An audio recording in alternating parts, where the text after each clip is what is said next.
El juicio de Cristo. ¿Qué se sabe sobre el juicio y la ejecución de Jesús? Aparte de los conocidos evangelios recogidos en el Nuevo Testamento, muchos de los datos históricos continúan siendo un misterio. En lo que la mayoría de los historiadores coinciden es en que, alrededor del año 30 del siglo I, un hombre judío llamado Jesús deja su casa en Galilea, llega a Jerusalén y hace algo en el templo sagrado que provoca que lo arresten. Más tarde, las autoridades romanas vigentes le ejecutarán por crucifixión. Por lo demás, los hechos cruciales continúan sin resolverse. ¿Por qué le arrestaron? ¿De qué cargo se le acusaba y quién lo hacía? ¿Y por qué se le aplicó el castigo más cruento, muerte por crucifixión? Reconocidos estudiosos han examinado documentos romanos, judíos y de los primeros cristianos en busca de respuestas. Los testimonios de los 4 evangelios sobre el juicio de Jesús no son testimonios periodísticos ni de testigos oculares de lo que sucedió, digamos, en el año 30. Jesús nació judío. Vivió toda su vida siendo judío, entre judíos. Si buscabas que te arrestaran en Jerusalén en el siglo I, el mejor modo era irte al templo y hacer algo allí. La crucifixión es un sistema romano de aviso público, y lo que quiere decir es: tranquilizaos. ¿Cómo se origina la historia del juicio de Jesús? ¿Quién es el responsable de su muerte?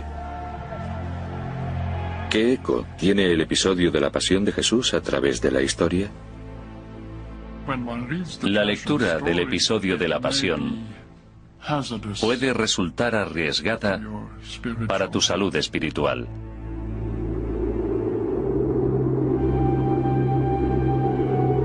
En los albores del siglo I, la antigua Palestina era un territorio turbulento y violento. 1000 años atrás, el pueblo de Israel, los seguidores de los mandamientos de Moisés, situaron su centro religioso en la capital judía de Jerusalén. Su creencia en un Dios único e invisible les aleja de sus vecinos paganos, incluyendo Roma. En el año 63 a.C., cuando el Imperio Romano está en plena expansión, los ejércitos romanos encuentran una fiera resistencia en Judea. Tras 3 meses de asedio y tras dar muerte a miles de judíos, Roma toma Jerusalén. Los judíos, al igual que otros pueblos conquistados por los romanos, fueron esclavizados progresivamente.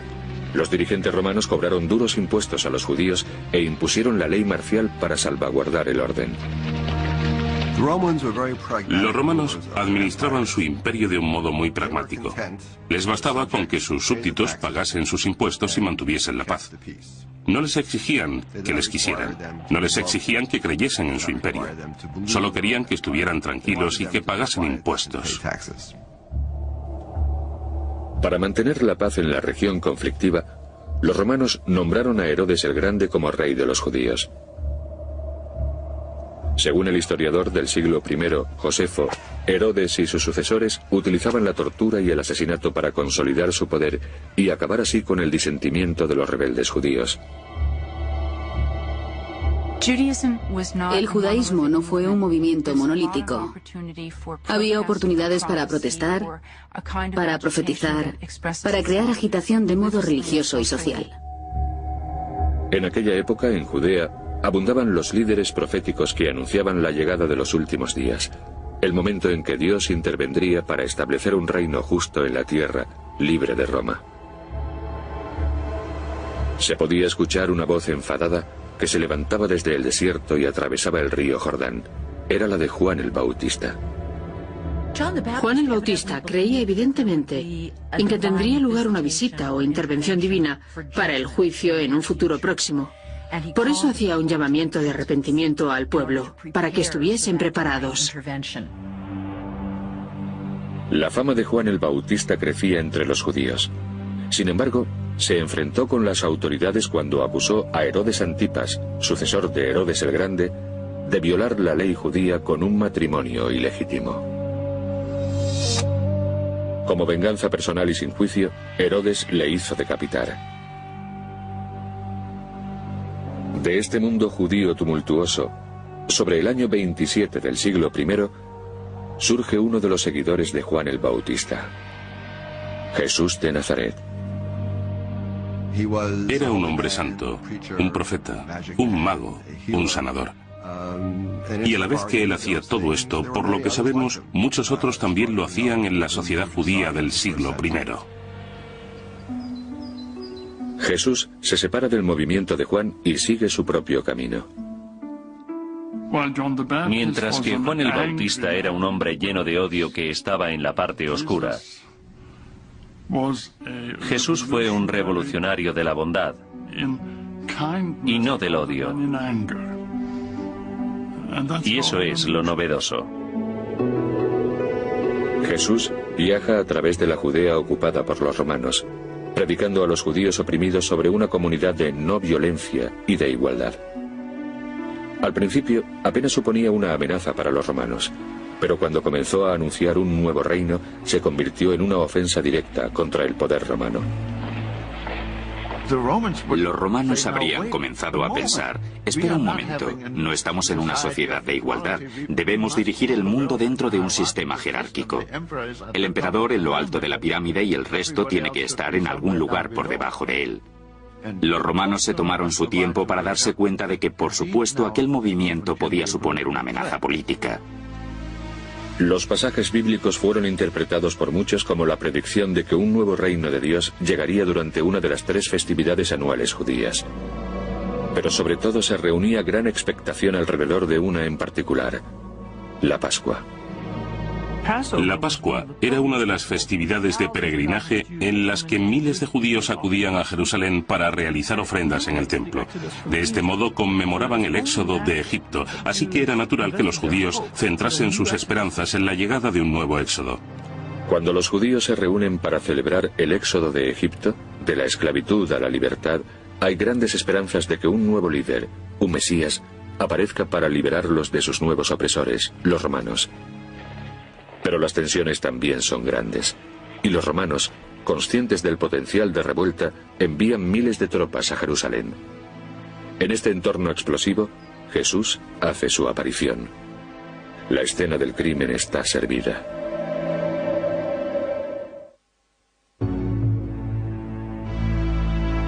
La mayoría de los estudios bíblicos coinciden en que un hombre llamado Jesús, un famoso profeta con un creciente número de discípulos, fue crucificado sobre el año 30 del siglo I.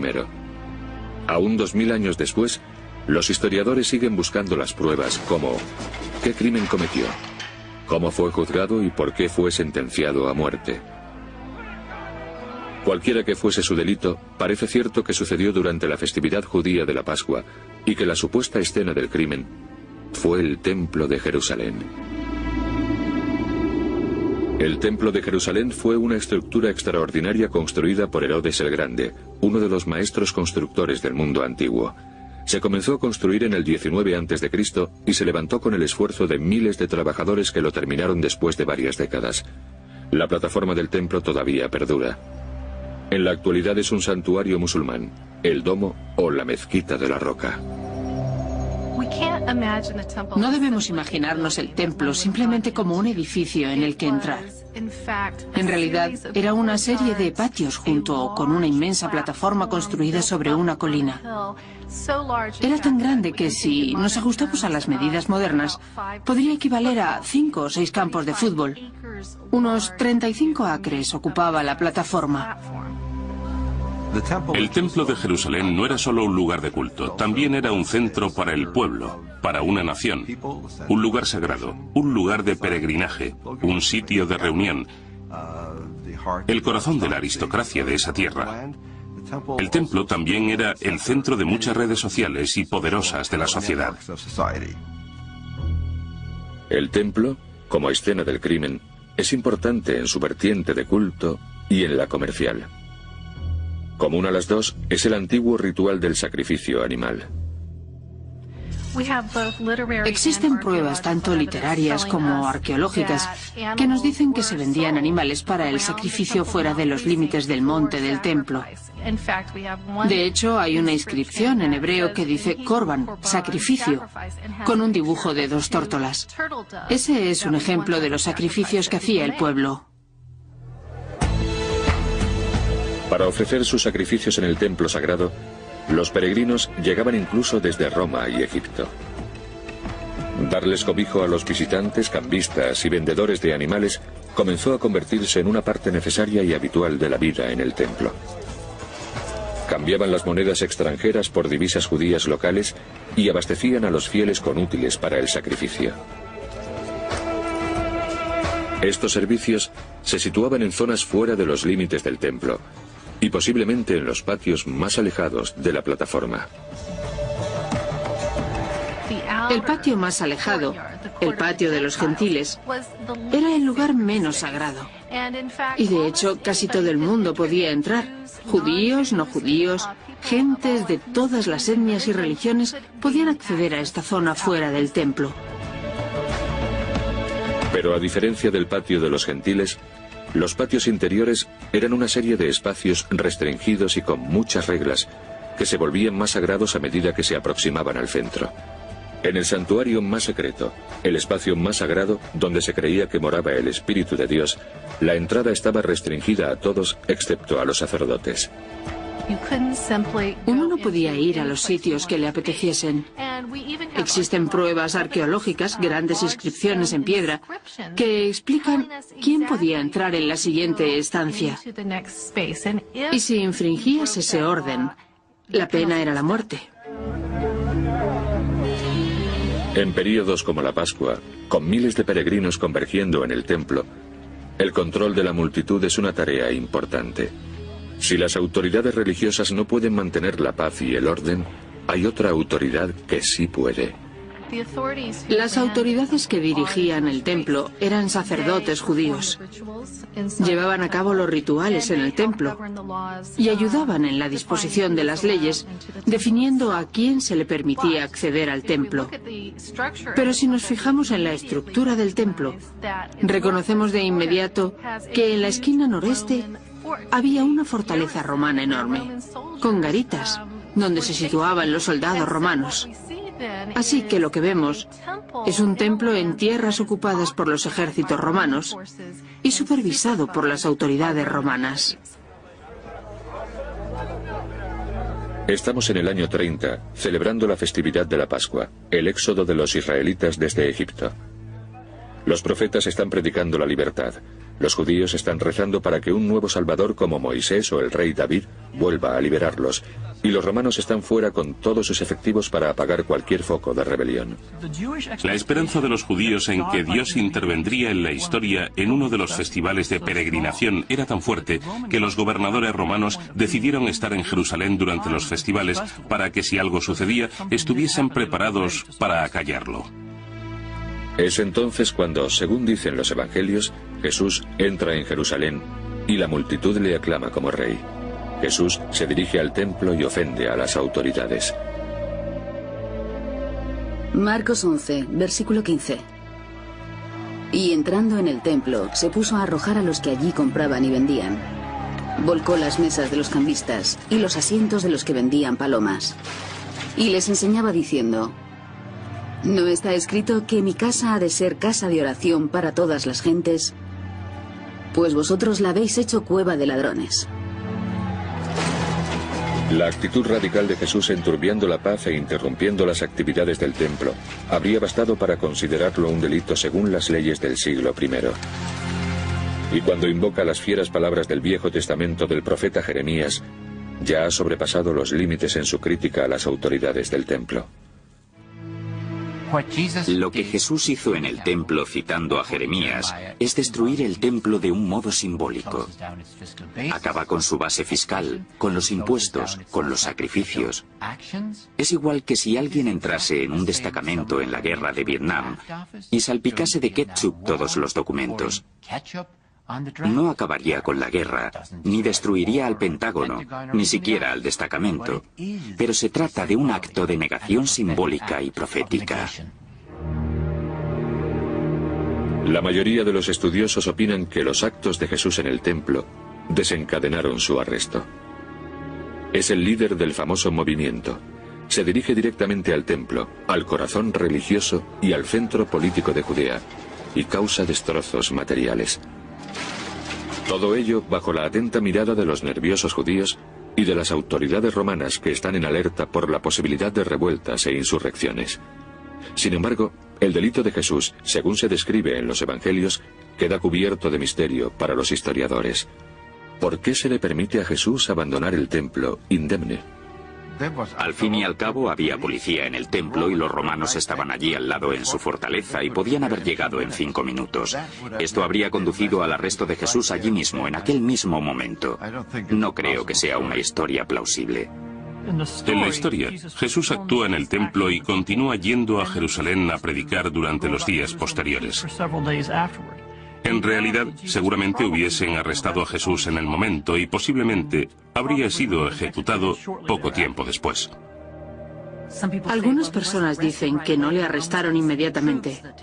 Los romanos no enviaron a sus tropas. La policía del templo no le arrestó porque solo había sido un pequeño acto simbólico. Creo que si lo hubiesen considerado algo importante, se habrían tomado medidas. Pero el templo, el sumo sacerdote y los romanos debieron de haber considerado que no era inteligente entrar y capturarlo en el momento. Puede que por eso le arrestaran unos pocos días más tarde. Todos los evangelios recogen que Jesús no fue arrestado por este delito inmediatamente, sino noches más tarde, en el jardín de Getsemaní. Una multitud armada y los guardas del templo se aproximaron, y Judas identificó a Jesús con el infame beso. Con espadas y garrotes, los guardas apresaron a Jesús. Ni la historia ni las escrituras describen su encarcelamiento. Sin embargo, los evangelios atestiguan que a Jesús lo juzgaron en 2 controvertidos y discutidos juicios, cuyas repercusiones, 2 milenios después, todavía siguen midiéndose con sangre.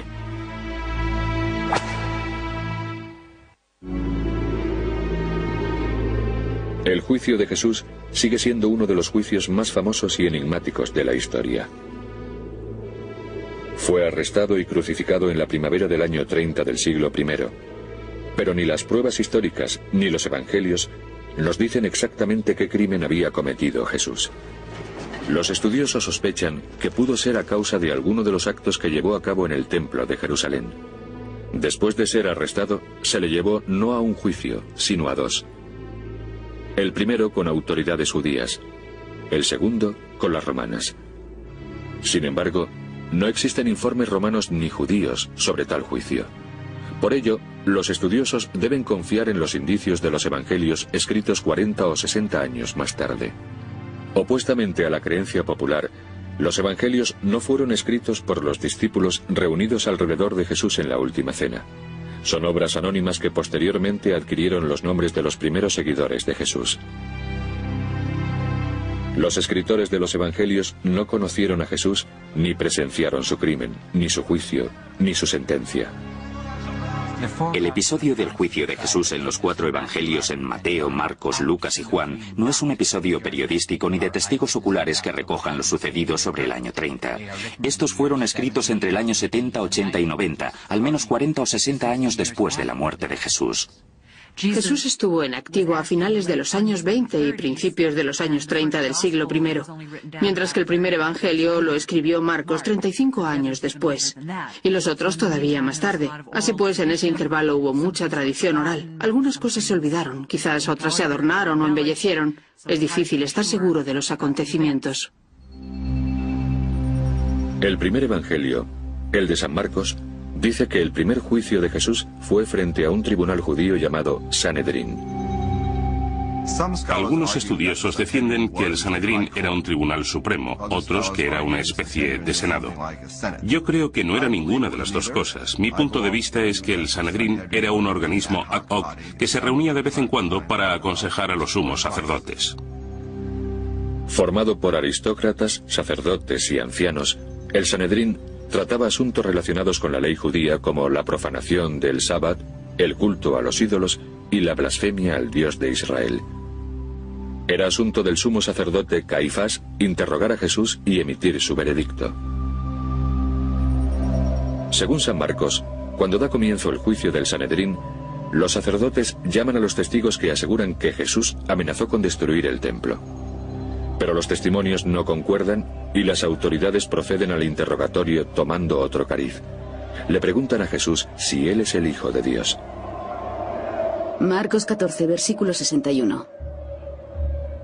De nuevo, el pontífice le preguntó: ¿Eres tú el Cristo, el Hijo del Bendito? Jesús dijo: Soy yo.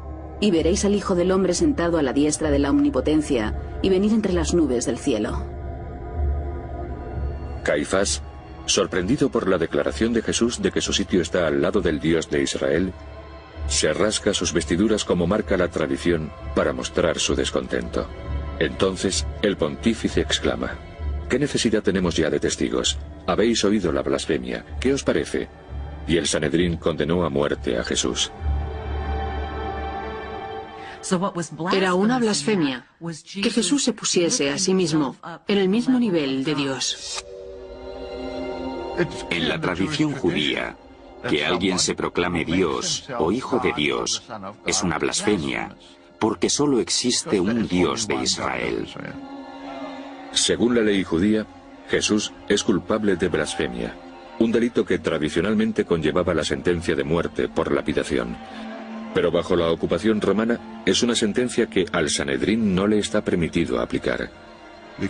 Podemos estar seguros de que ni el Sanedrín ni ninguna otra institución judía podía imponer la pena de muerte, dado que la hegemonía romana no iba a permitir a los locales y a los nativos alcanzar tal grado de autoridad.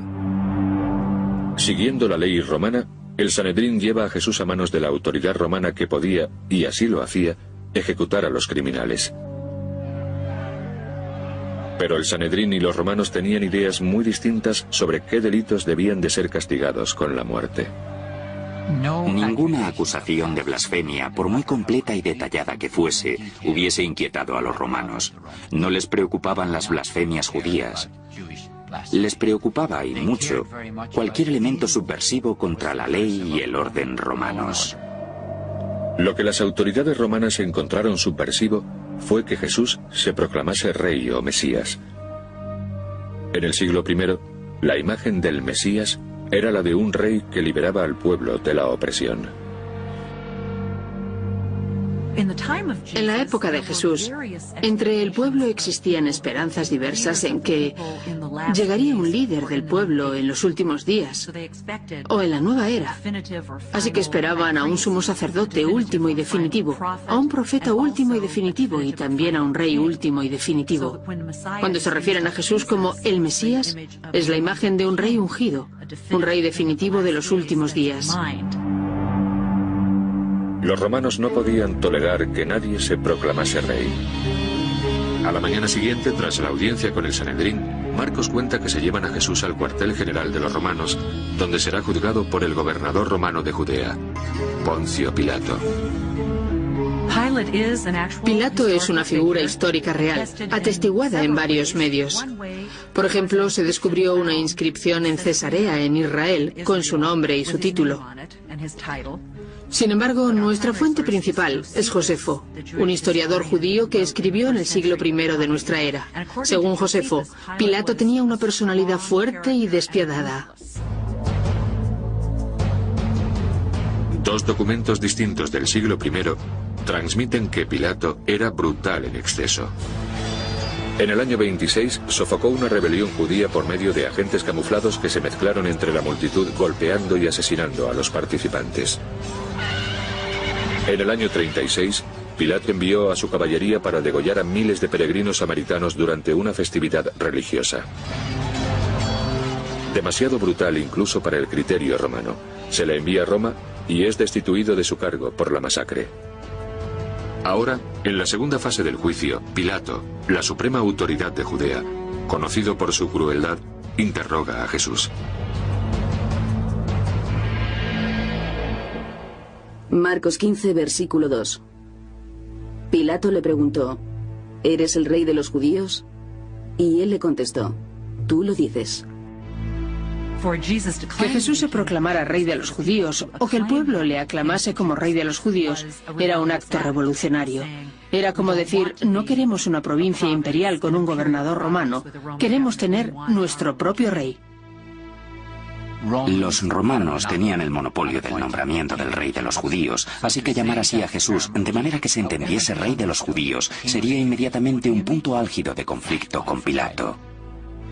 Jesús no niega las acusaciones de reinado, y con Pilato como juez y jurado, el destino de Jesús parecía sellado. Pero en este punto, la historia de los evangelios toma un giro curioso. Los evangelios recogen que, de acuerdo con la tradición de clemencia de la Pascua, Pilato ofreció al pueblo que eligiesen entre liberar a Jesús o a otro prisionero, Barrabás, silencioso y homicida. Marcos 15, versículo 11. Pilato de nuevo les dijo, ¿qué queréis, pues, que haga con el que llamáis rey de los judíos? Y ellos gritaron otra vez, crucifícalo. Pilato, entonces, queriendo satisfacer a la plebe, dejó en libertad a Barrabás. No hay ningún hecho histórico sobre Pilato en el Evangelio, excepto el hecho de que hubiese un gobernador llamado Pilato. Pero el personaje de Pilato, esta persona buena y piadosa, que solo desea liberar a Jesús mientras la multitud continúa gritando en su contra, es pura ficción. A Pilato no le preocupaba su reputación ante el pueblo subyugado. Era un perfecto romano. Tenía el poder. Era la autoridad suprema. No había ninguna razón por la que le importase su reputación ante el pueblo. Además, los historiadores no han encontrado indicios de una tradición de clemencia en la Pascua. La historia de Barrabás es muy dramática e irónica porque de Barrabás se decía que había sido culpable de asesinato en una de las sublevaciones. Así que podríamos decir que Barrabás era un terrorista. Aunque hubiese una política de clemencia en la época de la festividad, Barrabás habría sido un prisionero político de primer orden. La idea de que Pilato le hubiese liberado por sugerencia del sumo sacerdote es muy improbable. Los detalles del juicio llevan a los estudiosos a debatir sobre una cuestión más importante: si el juicio tuvo lugar en realidad. No estoy convencido de que hubiese un juicio en el sentido de la palabra, ni siquiera una audiencia. Creo que se trató a un nivel mucho más bajo de decisiones policiales durante un episodio muy peligroso de la Pascua, cuando la más ínfima cosa podría haber originado una revuelta o incluso una insurrección.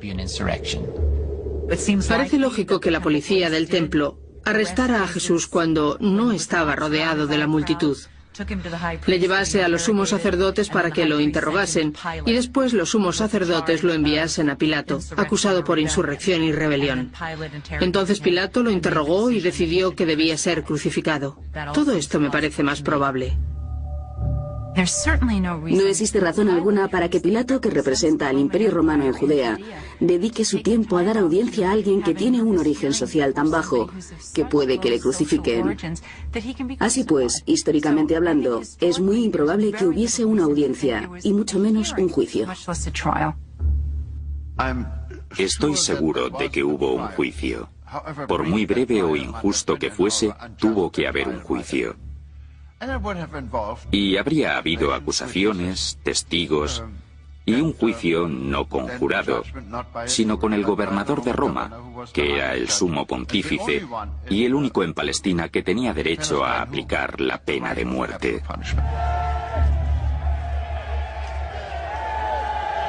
El primer documento que comenta este hecho es del historiador Tácito, unos 80 años más tarde. Dice: Cristo fue ejecutado como un criminal por el procurador Poncio Pilato durante el reinado de Tiberio. Hubiese en realidad un juicio o no, Marcos relata que Pilato libera a Barrabás y que entregan a Jesús a sus ejecutores. está a punto de enfrentarse a una de las formas de tortura y muerte más crueles que se conocen en la historia: el azote, la laceración sistemática de la carne, seguido de la crucifixión.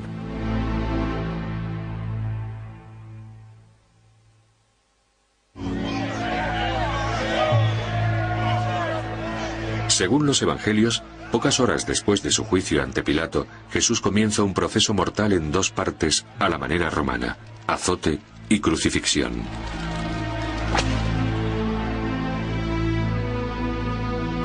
La crucifixión comenzaba habitualmente golpeando y azotando a la víctima, hasta que la sangre corría por el cuerpo magullado para debilitar la resistencia de la persona. Los azotes los proporcionaban con látigos de cuero que tenían trozos de huesos, puntas de plomo o cristal, las cuales laceraban la piel y la capa superior del músculo. Los romanos empleaban varas con las personas libres y palos con los soldados. Reservaban los látigos para los esclavos y los rebeldes. Tras los azotes, los romanos acostumbraban a colocar un título o cartel que anunciaba el crimen del convicto. Las víctimas romanas por crucifixión normalmente llevaban los carteles colgados del cuello. Marcos 17, versículos 17 y 26. Le pusieron una corona trenzada con espinas y comenzaron a saludarlo. Salve, Rey de los judíos. La inscripción con la causa de su condena era: el Rey de los judíos. Es muy posible históricamente, plausible y probablemente certero que Jesús llevase algún tipo de cartel diciendo Rey de los judíos, o esta persona se proclama Rey de los judíos, alrededor de su cuello. Si no, no habría razones para su ejecución pública, no habría publicidad. El título Rey de los judíos sugiere que a Jesús lo mataron por razones políticas, y su crucifixión es un aviso para que otros no se rebelen. Pilato mató a Jesús porque se presentaba como un líder mesiánico en potencia. Era un hombre que tenía muchos seguidores. Su doctrina tenía muy buena acogida. Y eso puso muy nervioso a Pilato y a las autoridades romanas, porque tenían que tratar con muchos de estos movimientos y estaban dispuestos a prestarles suma atención. Tras ser azotado, se llevan a Jesús para crucificarlo. Aunque la crucifixión era una práctica muy usual entre los romanos, no la inventaron ellos. La importaron en el siglo I a.C. de Cartago y Persia, donde ya se venía utilizando desde hacía 6 siglos. En las provincias conquistadas como Judea, los romanos la reservaban para delitos específicos. Los esclavos que comenzaban rebeliones eran crucificados. Las personas de provincias que iniciaban una revuelta contra los impuestos eran crucificados. Así que vemos cómo existía una conexión histórica y social entre la rebelión y la crucifixión. Sabemos que miles de personas fueron crucificadas en tierras judías en el siglo I. 2000 fueron crucificadas en la época del nacimiento de Jesús, cuando las legiones apagaban una revuelta tras la muerte de Herodes el Grande. Y Tito crucificaba a 500 al día tras la caída de Jerusalén, hasta que se quedaron sin árboles. La crucifixión es un sistema romano de aviso público, y lo que quiere decir es: tranquilizaos. Ni siquiera os atreváis a pensarlo. Y funcionaba. El Evangelio según San Marcos recoge la escena final. Sacaron a Jesús fuera de las murallas de Jerusalén y obligaron a llevar la cruz de Jesús a uno que pasaba por allí. Lo crucificaron a las 9 de la mañana y 3 horas más tarde, al mediodía, murió. La persona normalmente transportaba el travesaño hasta el lugar donde estaban los postes de manera permanente, como si fuese un aviso. La muerte era lenta, era una muerte agónica, y cuando el peso del cuerpo se caía hacia adelante, resultaba imposible respirar, así que la persona moría ahogándose en agonía.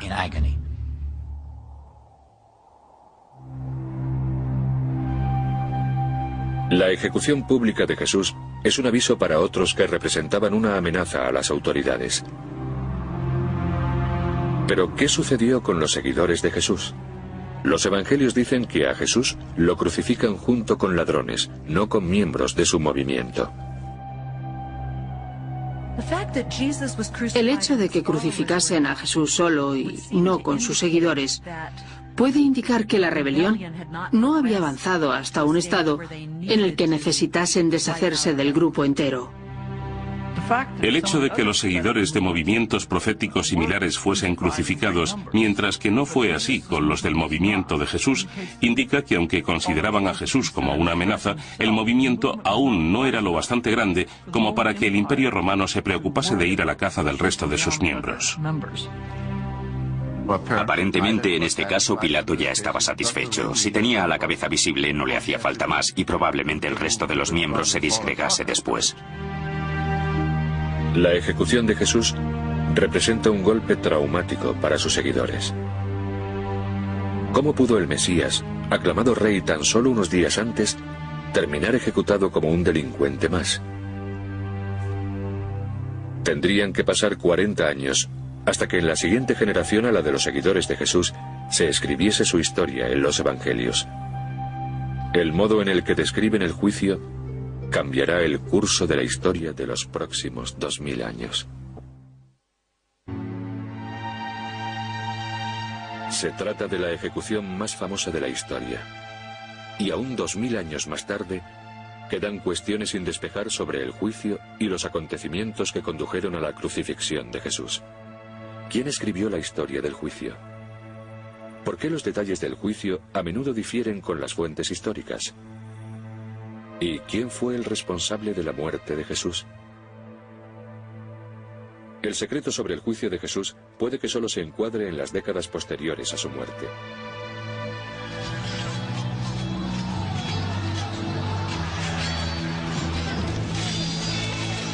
En el año 66, estalla en Judea una revuelta a gran escala contra Roma.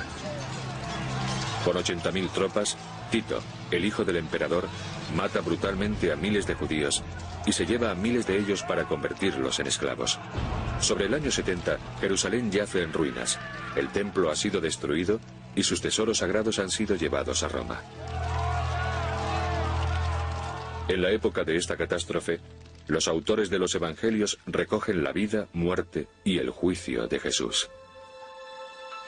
Todos los evangelistas son judíos religiosos. Escriben tras la destrucción del templo. Y si perdemos de vista el contexto y las condiciones en las que los escritores de los evangelios están inmersos, no podremos comprender por qué las narraciones de la pasión están estructuradas de ese modo. En esta época turbulenta, se presenta un debate dentro del judaísmo entre dos grupos: los judíos que creen que Jesús es el Mesías y los judíos que no lo creen así. Cuando se escriben los evangelios, los cristianos todavía no existen o puede que estuviesen a punto de existir. Ser cristiano aún era un tipo de judaísmo y muchos cristianos eran judíos. Se trataba de una disputa interna que debía de solucionarse desde dentro. La división entre los dos grupos judíos se acrecentaba y ya sin el templo como núcleo, comenzó una separación oficial. Es en esta época cuando los evangelios comienzan a redactarse. Primero el de San Marcos, escrito alrededor del año 70, y el último el de San Juan, escrito sobre el año 90. Despacio, pero con firmeza, a distintos niveles y en diferentes lugares, los cristianos judíos comienzan a separarse de la corriente principal del judaísmo. En otras palabras, los judíos no aprueban la opción cristiano-judía, y esta sensación aumenta a lo largo del siglo I. A medida que las religiones se deterioran entre la corriente principal judía y los judíos que creen en Jesús, la historia sobre el juicio de Jesús comienza a cambiar. Empiezan a aparecer elementos nuevos en los evangelios posteriores que no estaban presentes en el primer evangelio de San Marcos. En el de San Juan se añade un diálogo filosófico entre Jesús y Pilato. En el de San Lucas se añade un juicio ante Herodes Antipas. Y en el de San Mateo se añade la escena de Pilato lavándose las manos ante la muerte de Jesús. Los evangelistas intentan contar una historia dramática. Este es el motivo por el que Pilato parece más piadoso. Pero al mismo tiempo están intentando representar la ruptura con los líderes judíos. A medida que se desarrollan los evangelios, parece haber un esfuerzo creciente porque Pilato parezca un personaje más compasivo, que no desea ejecutar a Jesús, pero cuya mano se ve forzada a hacerlo por los líderes judíos. Lo que quieren decir es, sí, un gobernador romano lo ejecutó, pero en realidad no quería hacerlo. Sabía que Jesús era inocente. Eran sus compatriotas quienes querían librarse de él, y por eso el gobernador romano se lo entregó.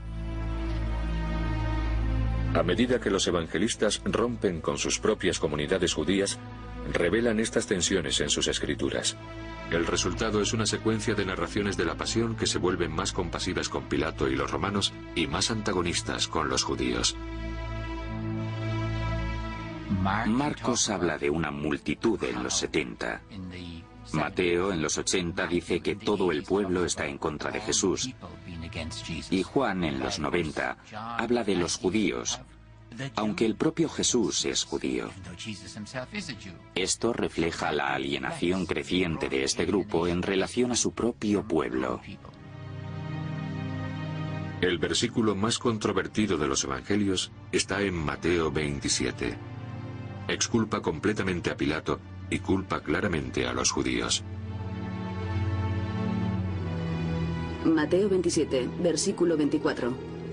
Viendo Pilato que nada conseguía, sino que aumentaba el alboroto, tomó agua y se lavó las manos ante el pueblo diciendo: «Soy inocente de esta sangre, vosotros veréis».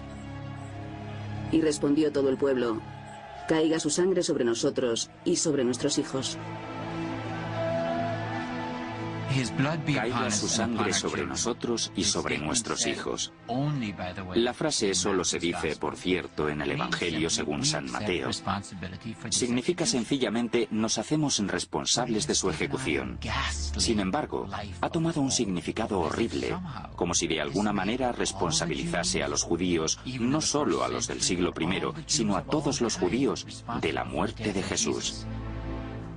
Pero nadie ha sugerido nunca que todos los italianos fuesen responsables de la muerte de Jesús solo porque Pilato fuese italiano. Con el tiempo, las historias sobre el juicio y los últimos días de sufrimiento de Jesús a menudo se han interpretado culpando a todos los judíos por la muerte de Jesús, algo que nunca pretendieron los evangelistas. La respuesta se ha visto reflejada en un extendido antisemitismo. Desafortunadamente, a lo largo de los siglos, la escena del juicio de Jesús ha fijado en la mente del cristianismo una imagen negativa del judío. El judío era alguien que había matado a Jesús. En la Alta Edad Media, la imagen del judío como enemigo de Cristo y por extensión enemigo de los cristianos, esta imagen provocó resultados desastrosos para los judíos en muchas comunidades de la Edad Media.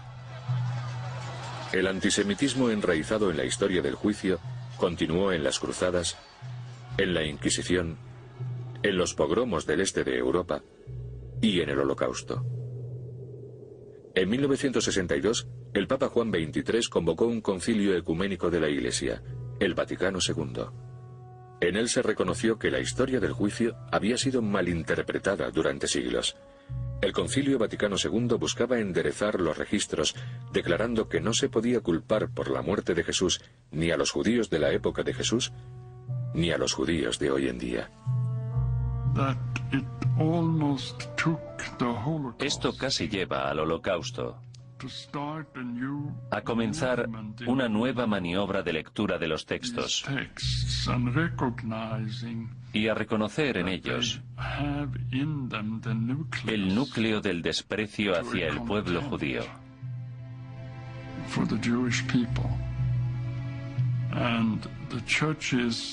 Y la Iglesia se esforzaba por arrepentirse, por cómo encontrar una manera de leer la historia para que no fuese una historia que demonizase a los judíos. Y este es uno de los avances morales más destacables del progreso acontecidos en la segunda mitad del siglo XX.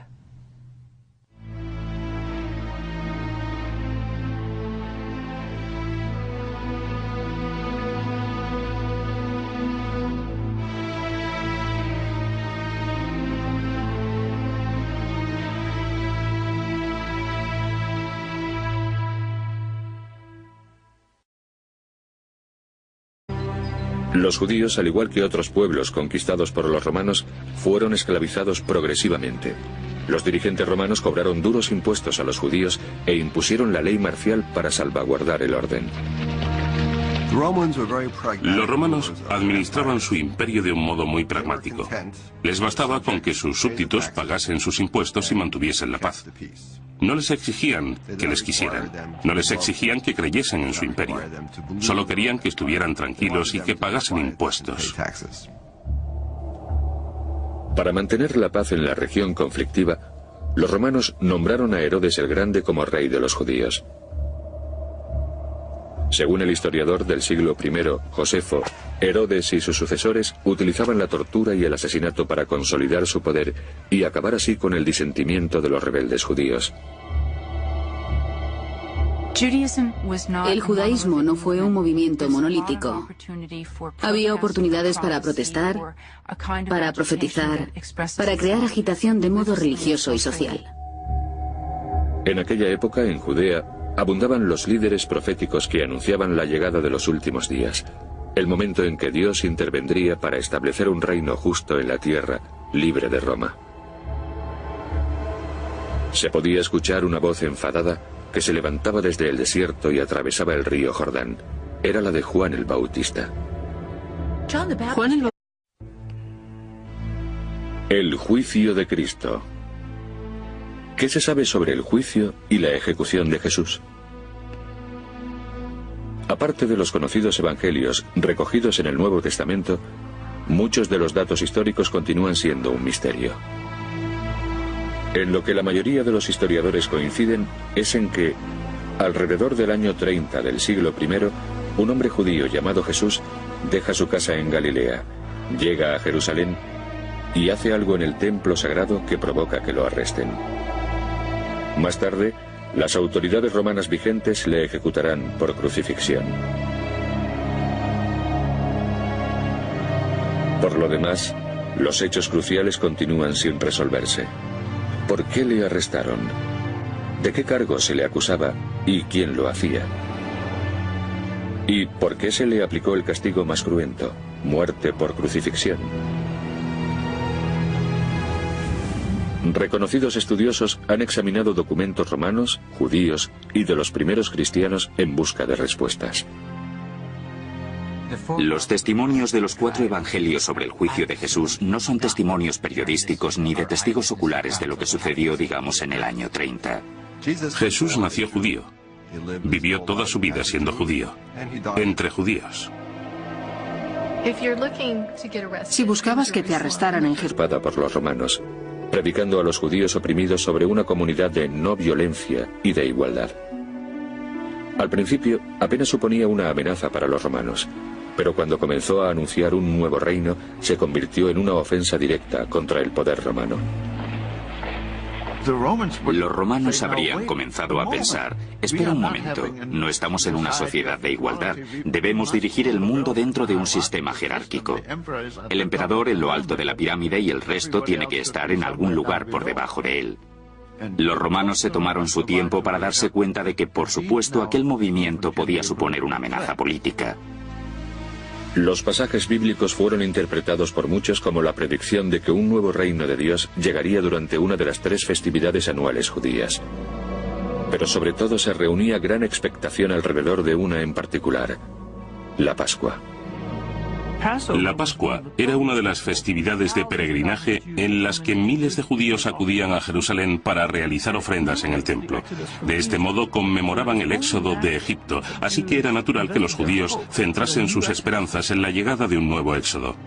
Cuando los judíos se reúnen para celebrar el éxodo de Egipto, de la esclavitud a la libertad, hay grandes esperanzas de que un nuevo líder, un Mesías, aparezca para liberarlos de sus nuevos opresores, los romanos.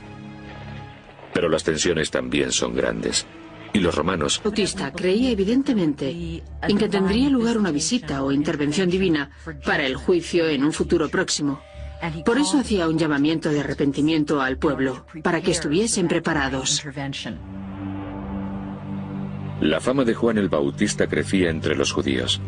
Sin embargo, se enfrentó con las autoridades cuando acusó a Herodes Antipas, sucesor de Herodes el Grande, de violar la ley judía con un matrimonio ilegítimo. Como venganza personal y sin juicio, Herodes le hizo decapitar. De este mundo judío tumultuoso, sobre el año 27 del siglo I, surge uno de los seguidores de Juan el Bautista, Jesús de Nazaret. Era un hombre santo, un profeta, un mago, un sanador. Y a la vez que él hacía todo esto, por lo que sabemos, muchos otros también lo hacían en la sociedad judía del siglo I. Jesús se separa del movimiento de Juan y sigue su propio camino. Mientras que Juan el Bautista era un hombre lleno de odio que estaba en la parte oscura, Jesús fue un revolucionario de la bondad y no del odio. Y eso es lo novedoso. Jesús viaja a través de la Judea ocupada. Jerusalén en el siglo I. El mejor modo era irte al templo y hacer algo allí. La crucifixión es un sistema romano de aviso público, y lo que quiere decir es: tranquilizaos. ¿Cómo se origina la historia del juicio de Jesús? ¿Quién es el responsable de su muerte? ¿Qué eco tiene el episodio de la pasión de Jesús a través de la historia? La lectura del episodio de la pasión puede resultar arriesgada para tu salud espiritual.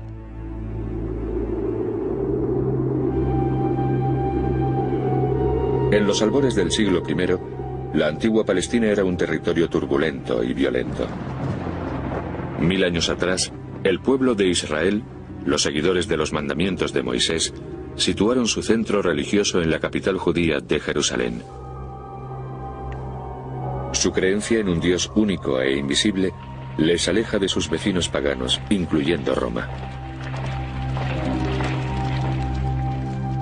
En el año 63 a.C., cuando el Imperio Romano está en plena expansión, los ejércitos romanos encuentran una fiera resistencia en Judea.